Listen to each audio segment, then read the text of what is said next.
কি মহরমের খিচুড়ি রান্না হচ্ছে। খিচুড়ি অনেক টেস্টি হয়েছিল। তো হুমায়রাকে প্রথমেই দৌড়াচ্ছে, ওর বাবা রান্না করছে, বড় ড্যাগে রান্না করতেছে। তো এটা দাউদ আর হুমায়রা হাঁটতেছে, আর বাবুর্চি মুহূর্তেই চেঞ্জ হয়ে গেল।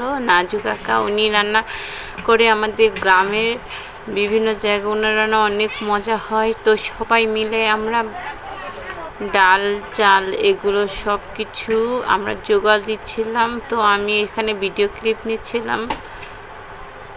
এখানে হুমায়রার বাবা একটা বাঁশকে সুন্দর করে ফালা করতেছিল যাতে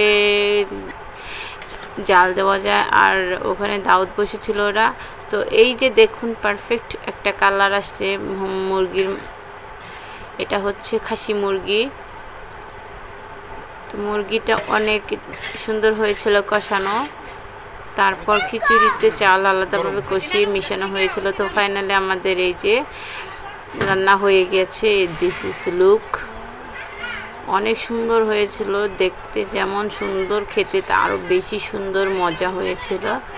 তো আমরা সবাইকে দিব মাগরিবের পর, সেইটাই আমরা বলতেছিলাম। তো মাগরিবের নামাজ পড়ে অনেকে রোজা রেখেছিল, রোজাটা শেষ, রোজার ইফতার শেষ করে আর কি আমরা নামাজের পর দেব। তো সবাই ভালো থাকবেন, টাটা।